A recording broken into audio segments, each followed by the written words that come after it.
इस वजह से जो है वो राजाओं की जो पोजीशन थी वो सर्वोच्च हो गई। राजा जो थे वो अब सामंतों से जो अपने जो निर्णय थे उत्तराधिकारी के वो लेने के अंदर में उतने ज्यादा बाध्य नहीं रहे। तो यहाँ पर विवाद की स्थिति होने पर मुगल जो थे शासक वो अपने विवेक के हिसाब से या अपने हितों के हिसाब से राजा बना देते थे। तो सामंत अब विरोध नहीं कर सकते थे। तो इस प्रकार से जो सामंती व्यवस्था थी उसका में परिवर्तन आ गया था मध्यकाल में। सेवाओं के साथ में कर, तो जो सेवाएं जो परंपरागत शासन व्यवस्था के अनुसार सामंत युद्ध और शांति के समय राजा को अपनी चाकरी या सेवाएं देते थे, लेकिन उसके साथ में कोई कर जो था, टैक्स जो था वो नहीं था पहले। पर मध्यकाल के अंदर में व्यवस्थाएं बदलने लगी तो सेवाओं के साथ में कर व्यवस्था भी निर्धारित कर दी गई। जो सामंत शासक को पट्टा रेख और भर्तु रेख देने लगे। पट्टा रेख से अर्थ है कि राजा द्वारा प्रदत्त जो जागीर थी कि उसके पट्टे के अंदर में जो अनुमानित जो राजस्व था वो उस जो सामंत था उसको टैक्स भरना पड़ता था। भरत रेख से तात्पर्य है कि राजा द्वारा सामंत को प्रदत्त जागीर के पट्टे में उल्लेखित रेख के अनुसार राजस्व भरता या जमा करता था। तो इन दो प्रमुख टैक्सों के अतिरिक्त अन्य भी कई प्रकार के टैक्स जो थे वो राज्य में लगा दिए गए थे, जिसके में एक तो है उत्तराधिकारी टैक्स था। और इस प्रकार से जो मध्यकाल में मुगल जो मनसब थे प्रशासनिक व्यवस्था से प्रभावित होकर सैनिकों का सैनिक बल उनकी आय के अनुसार निर्धारित कर दिया गया था। इसका यह परिणाम है कि शासक सामंतों पर अपनी सर्वोच्चता स्थापित करने की प्रक्रिया में आगे बढ़ने लगे। तो राजाओं ने मुगलों से प्रभावित होकर के जो सामंत जो थे उनके ऊपर में भी टैक्स लगा दिए कि जो उनको जागीरें दी गई है उससे वो टैक्स जो है वो वसूल किया जाए और राजा को भेजा जाए।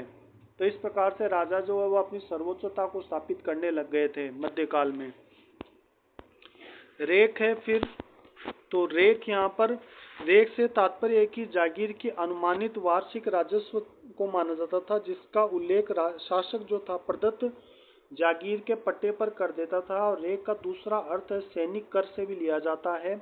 रेख द्वारा निर्धारित आय के मापदंडों के आधार पर ही राज्य शुल्क का हिसाब किताब रखता था। रेख के आधार पर ही सामंत से उत्तराधिकारी शुल्क लिया जाता था। सैनिक सेवा, न्योता शुल्क आदि का निर्धारण होता था।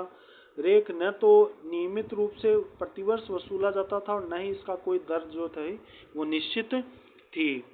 तो उत्तराधिकारी शुल्क क्या था यहाँ पर देखते हैं। सामंत और जागीरदार जब मृत्यु हो जाती थी तो उसके बाद में जो भी उस जागीर का नया उत्तराधिकारी बनता था तो उससे ये टैक्स लिया जाता था उत्तराधिकारी शुल्क के नाम पर। और अलग अलग रियासतों में उत्तराधिकारी जो टैक्स था उसका नाम अलग था, बस पर टैक्स जरूर मतलब मौजूद था। जोधपुर में पहले पेशकशी, बाद में हुक्मनामा कहलाया जाने लगा उत्तराधिकारी टैक्स। मेवाड़ और जयपुर में इसको नजराना कहा जाता था। कुछ अन्य रियासतों में कैद खालसा, तलवार बंधाई भी कहते थे। जैसलमेर ही एकमात्र रियासत थी जहां पर उत्तराधिकारी शुल्क नहीं लिया जाता था। तो उत्तराधिकारी शुल्क एक प्रकार से उक्त जागीर के पट्टे का मतलब नवीनीकरण था। और जागीर की मृत्यु की सूचना पाते ही राजा अपने दीवान अधिकारी को कुछ अधिकारियों के साथ भेजकर उस जागीर में मतलब भेजता था कि उत्तराधिकारी शुल्क इन्होंने जमा नहीं कराया है तो उस जागीर को जब्त करने का जो निर्देश है वो दीवान को दे दिया जाता था। तो इस तरीके से राजा जो थे वो टैक्स की वसूली करने लगे थे सामंतों से, जागीरदारों से। यदि उत्तराधिकारी टैक्स नहीं जमा करता था तो फिर उस जागीर को राजा द्वारा जब्त कर लिया जाता था, जबकि मध्यकाल से पहले ऐसी व्यवस्था नहीं थी। कुछ अन्य भी कर थे जैसे नजराना कर। राजा के बड़े पुत्र के प्रथम विवाह के ऊपर में सामंत और अन्य जागीरदार जो थे नजराना देते थे। न्योता टैक्स थे वो राजकुमारियों के विवाह के आमंत्रण पर लिए राजा के द्वारा सामंतों से लिया जाता था। तीर्थ यात्रा कर, राजा के तीर्थ यात्रा के जाने के समय भेंट आदि सामंतों द्वारा दी जाती थी। तो इस प्रकार से सामंतों के ऊपर में टैक्स ला दिए गए थे, पर सामंत जो थे वो जनता से टैक्स वसूल करते थे। तो एक तरीके से ये अप्रत्यक्ष रूप से जनता के ऊपर में जो व्यवस्था जो थी वो टैक्स का भार वो प्रजा के ऊपर में लाद दिया गया था। तो इसका प्रभाव यह पड़ा कि राजा की तो सर्वोच्चता सिद्ध हो गई, दूसरा लगातार करों की संख्या बढ़ने से जन समुदाय पर जो है ना उनसे ज्यादा टैक्स वसूल किया जाने लगा, ज्यादा लगान वसूल किया जाने लगा। फिर सामंतों की सैनिक सेवा, परंपरागत रूप से सामंत राजा को सैनिक सेवा देते थे। यह दो प्रकार की होती थी, एक तो युद्ध के समय और एक शांति के समय। युद्ध के समय तो राजा सामंत को एक खास रुका भेज करके जमीयत या सेना सहित सेवा में उपस्थित होने के लिए कहता था, और शांति के समय वर्ष में एक बार निश्चित अवधि के लिए अपनी जो सेना के साथ उपस्थित होने को बोलता था, और यह उनकी जागीर के पट्टे पर आधारित, रेख पर आधारित था। शांति के समय जो जो मतलब सेना थी वो शासक को राजकार्य में सहयोग करती थी। निश्चित अवधि के लिए कुछ त्योहार जैसे दशहरा, अक्षय तृतीया, इनके ऊपर भी दरबार में उपस्थित हुआ करती थी।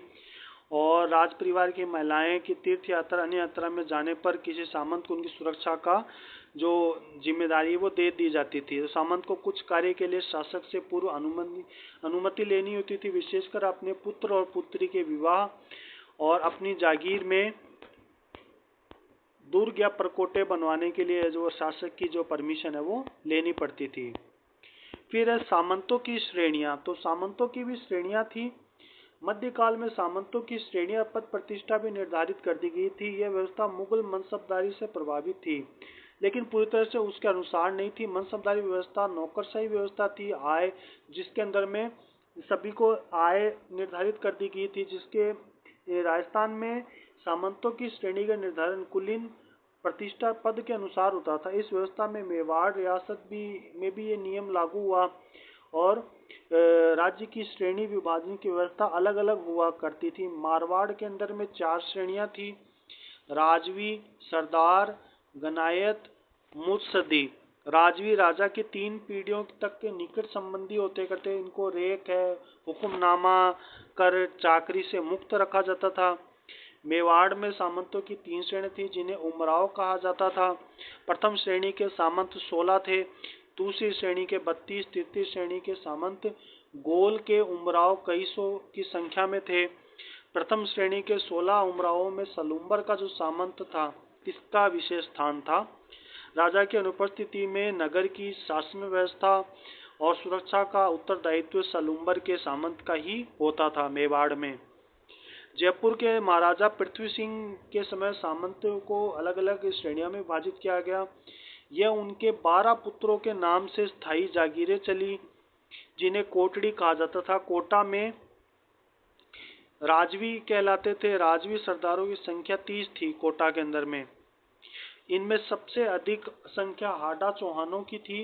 बीकानेर में सामंतों की 3 श्रेणियां थी। प्रथम श्रेणी में वंशानुगत सामंत जो राव बीका के परिवार से थे, दूसरी श्रेणी के रक्त संबंध के वंशानुगत, और तृतीय श्रेणी में अन्य राजपूत थे, जिनमें बीकानेर में राठौड़ शासन स्थापित करने से पूर्व शासक परिवारों के सदस्य भी शामिल थे। भाटी और सांखला वंश के थे। जैसलमेर के भाटी रावल हर्राज के शासनकाल में सामंतों में श्रेणी व्यवस्था की प्रारंभ हुई। 2 श्रेणियां थी, एक तो डावी और दूसरी जीवनी। तो इस प्रकार से सामंतों की अलग अलग जो श्रेणियां वो निर्धारित की गई थी। इसके अलावा जो सामंतों की अन्य श्रेणियां थी वो भी हम देख लेते हैं। 2 और श्रेणियां थी, एक तो भूमिया सामंत और एक ग्रासिया सामंत।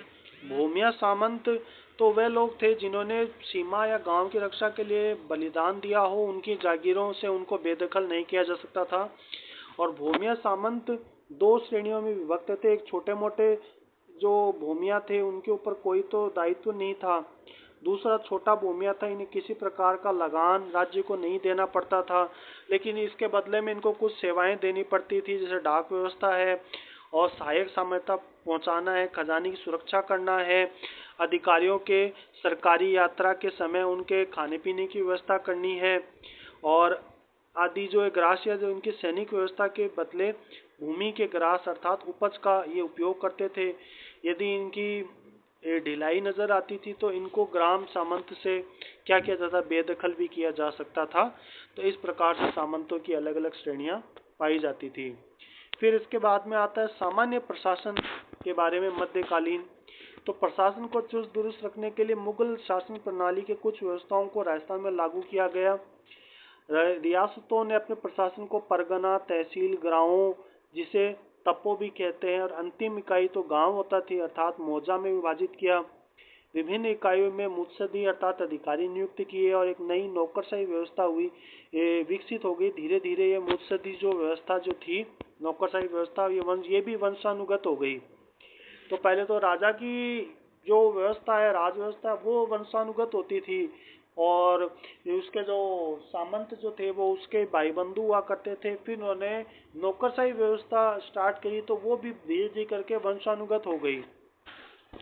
तो मुत्सदी वर्ग को वेतन के रूप में जागीरें प्रदान की जाती थी, लेकिन ये जागीरें वंशानुगत नहीं होती थी, और मुत्सदी की मृत्यु के बाद में जागीर जो थी वो खालसा को कर दी जाती थी, मतलब राजा के अधीन हो जाती थी।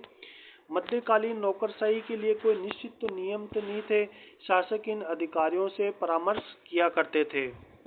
फिर आता है केंद्रीय शासन कैसा था। तो केंद्रीय शासन के केंद्र में हमेशा राजा होता था, सर्वोच्च था, और राजा पिता तुल्य होता था प्रजा के लिए। और इसके बाद में आता है प्रधान। राजा के बाद में उसका प्रधान ही प्रमुख होता था, राजा की अनुपस्थिति में वही सारा कार्यभार संभालता था। विभिन्न रियासतों के अंदर में प्रधानों के अलग अलग नाम थे, जैसे कोटा और बूंदी के अंदर में इनको दीवान कहा जाता था। मेवाड़, मारवाड़, जैसलमेर में इनको प्रधान, जयपुर में इनको मुसाहिब, बीकानेर में इनको मुख्तसार कहते थे। तो सभी रियासतों के अंदर में जो है वो प्रधान होता था, और ये कोई जरूरी नहीं होता था कि ये पद जो है वो एक राजपूतों को ही दिया जाए। तो इस प्रकार से राजा जो थे वो किसी को भी अपना प्रधान नियुक्त कर सकते थे। जाट शासित भरतपुर राज्य के राजा सूरजमल ने नया प्रशासनिक ढांचा स्थापित किया। प्रशासनिक पदों के लिए उन्होंने धर्म और जाति के आधार को मतलब नहीं आधार बनाया, और इस प्रकार से उनकी जो व्यवस्था थी भरतपुर राज्य के अंदर में वो कुछ अलग थी बाकी अन्य रियासतों से। तो भरतपुर राज्य में क्या होते थे, दीवान और बख्शी, यहाँ पर तीन प्रमुख अधिकांश थे, जहाँ तीन प्रमुख थे, जहाँ वहाँ बख्शी होते थे। सेना विभाग के प्रमुख जो थे वो बख्शी थे। जोधपुर में बख्शी जो थे वो सैनिक व्यवस्था को संभालते थे। इसके अलावा इनका रसद का, सेना का अनुशासन और प्रशिक्षण जो है वो आदि इनकी देखरेख में होता था। फिर आता है नायब बख्शी, सेना और किलों पर होने वाले खर्च का विवरण रखते थे, सामंतों की रेख का भी हिसाब रखते थे। फिर आते हैं शिकदार, ये मुगल प्रशासनिक व्यवस्था के कोतवाल के समान थे, और ये गैर सैनिक कर्मचारियों के रोजगारों के संबंधित जो है वो कार्य देखते थे, शिकदार। फिर आ जाता है न्याय व्यवस्था। तो न्याय व्यवस्था क्या थी, परंपरागत थी। तो आज के जैसे कोई कोर्ट, हाई कोर्ट नहीं हुआ करते थे, राजा ही सर्वोच्च न्यायाधीश होता था, और सामंत अपनी जागीर में प्रमुख न्यायाधीश का जो है वो रोल अदा करते थे। इसके अलावा गाँव में ग्राम पंचायतें होती थी। खालसा क्षेत्र में न्याय के लिए हाकिमों को नियुक्त किया जाता था। जागीर में जागीरदार न्यायाधिकारी होता था। जाति पंचायतें भी होती थी। छोटी चोरियां, सामाजिक अपराध, कोई झगड़ा है तो वो ग्राम पंचायत या जाति पंचायत के द्वारा सुलझा लिया जाता था। वहां पर भी नहीं सुलझता तो हाकिम और जागीरदार के न्यायालय में जाते थे। भूमि विवाद संबंधी झगड़े आवश्यकता पड़ने पर हाकिम और जागीरदार के न्यायालय में जाते थे। बड़े अपराध और मृत्युदंड संबंधी जो फैसले हैं उनका अंतिम जो फैसला है वो राजा द्वारा किया जाता था। न्याय का आधार जो था वो परंपरागत सामाजिक धार्मिक व्यवस्था पर आधारित था। मुकदमों पर लिखित रिकॉर्ड नहीं होता था। गवाही संबंधित कोई पृथक अधिनियम भी नहीं था। एम.एस. जैन ने लिखा है कि अपराध को एक व्यक्ति के विरुद्ध ही अपराध माना था, उसके समाज के विरुद्ध नहीं माना जाता था।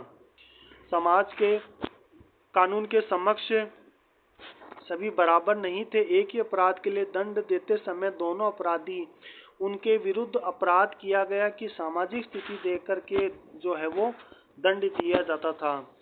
तो न्याय व्यवस्था के अनुसार सामंत को शरणागत का अधिकार था। यदि कोई सामंत की शरण में चला जाता था तो उसकी सुरक्षा करना, रक्षा करना सामंत का दायित्व बन जाता था। तो इस तरीके से कई बार अपराधी है वो सामंत की शरण लेकर के अपने जो अपराध है उससे भी बच जाया करते थे। तो इस प्रकार से जो ये व्यवस्था थी वो मतलब पाई जाती थी, और न्याय उस टाइम पर सस्ता था और शीघ्र होता था। फिर आ जाता है भू राजस्व प्रशासन, भूमि और भू स्वामित्व।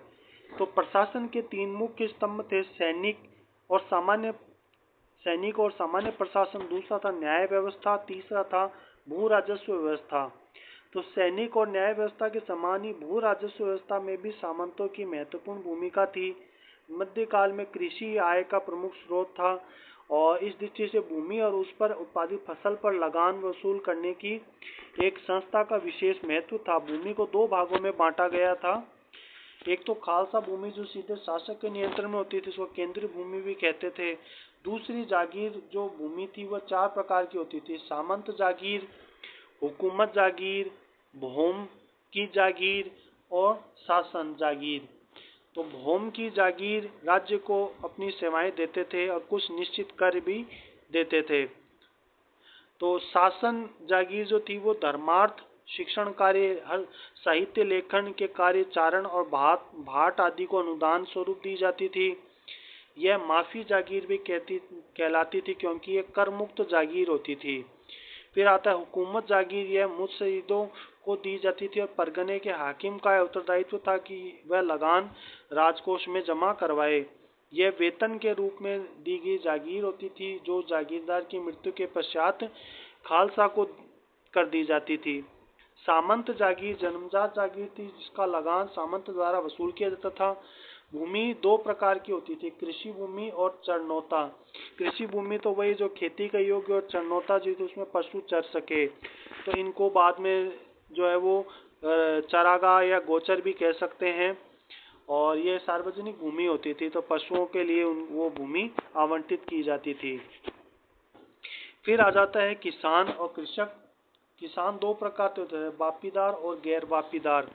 बापीदार किसान को तो खुद काश्तकार कहते थे। ये वो किसान होते थे जो खेती की जाने वाली जमीन के स्थायी स्वामी होते थे। वे जोत के लिए आवश्यक सामग्री जुटा सकते थे और लंबे समय तक वो किसान रह सकते थे।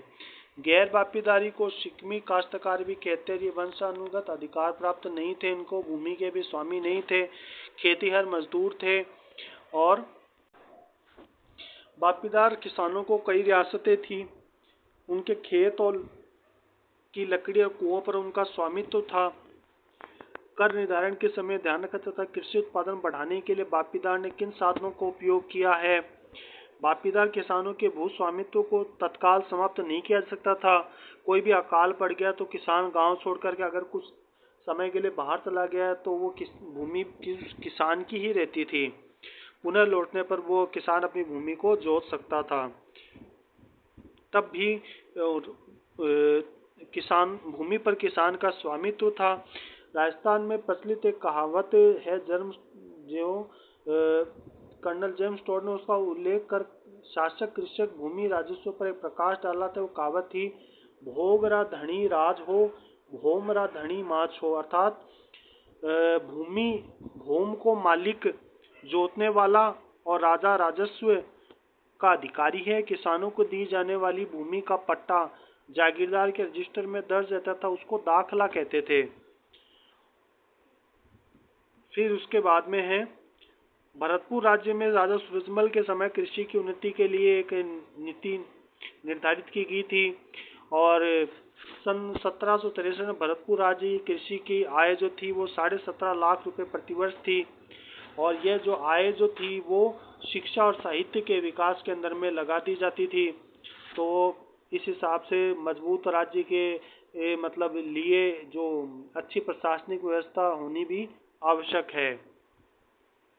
फिर आ जाता है कर निर्धारण। भूमि स्वामित्व के बाद उस पर लगान वसूल करना का एक महत्वपूर्ण जिम्मेदारी होती थी। भू राजस्व को लगान लगाना, भोग हासिल करना और भोज आदि कहा जाता है। लगान निर्धारण अलग अलग रियासतों में अलग अलग था, और उस रियासत के सामंत जागीरदार उस रियासत की परंपरा के अनुसार ही लगान निर्धारित करते थे। और व्यवस्था तीन प्रकार की कर निर्धारण व्यवस्था थी। प्रथम, भूमि का स्वरूप, जो कि दो दो प्रकार की थी। एक तो बारानी जो बरसात के पानी से सिंचित भूमि थी, और उन्नाव जो भूमि तालाब, कुओं, बावड़ियों आदि से सिंचित होती थी। तो दूसरा निर्धारण तत्व था कि फसल की विशेषता, दो बातों को ध्यान रखा जाता था और राजस्व निर्धारण किया जाता था, बाजार भाव और भूमि की उत्पादक की क्षमता। तीसरा था काश्तकार की जाति। तो इस प्रकार से ये जो फैक्टर थे वो लगान निर्धारण के अंदर में अपना रोल अदा करते थे। और रबी और खरीफ की फसल पर भी लगान की दरें अलग अलग होती थी, और लगान निर्धारण और वसूली में पटेल और चौधरी की भूमिका महत्वपूर्ण होती थी। और इस प्रकार से लगान की व्यवस्था की जो विधियां हैं वो थी, शासक, सामंत और जागीरदार और अधिकारी कृषकों से लगान वसूली के 3 प्रकार की विधियां थी। लाटा या बटाई विधि, इसमें फसल कटने योग्य होने पर लगान वसूली के लिए नियुक्त अधिकारी की देखरेख में ही फसल की कटाई होती थी। धान साफ होने के बाद में फसल में से राजस्व को दिया जाने वाला भाग तौल करके अलग कर लिया जाता था। तो ये तो लाटा या बटाई विधि कहलाती है। दूसरा था कुंता विधि। कुंता विधि के अंदर में खड़ी फसल को देख करके अधिकारी अनुमानित लगान निर्धारित कर देता था। इसमें कोई तोल या मोल कुछ नहीं होता था। अन्य प्रणाली है एक तो मुकाता, डोरी और घूघरी। तो यहाँ पर डोरी मुकाता में कर निर्धारण एक मुश्त में निर्धारण कर लिया जाता था और नकद कर भी लिया जाता था। डोरी कर में निर्धारित किए गए भूभाग का निर्धारण करके कर वसूल किया जाता था। घूघरी कर के अनुसार शासक, सामंत और जागीरदार किसानों को जितनी घूघरी, मतलब घूघरी का मतलब बीज देता था, उतनी ही अनाज लगान के रूप में ले लेता था। दूसरी घूघरी विधि के अनुसार प्रति कुआ और खेत की पैदावार के ऊपर में भी निर्भर करता था। तो मध्यकालीन जो भू राजस्व में किसान सुरक्षित स्थिति में थे, आत्मनिर्भर ग्रामीण अर्थव्यवस्था के विकास का युग माना जाता है, क्योंकि किसान ही भूमि के मालिक होते थे और अगर कोई अकाल पड़ गया तो उस टाइम पर लगान में उनको छूट मिल जाती थी।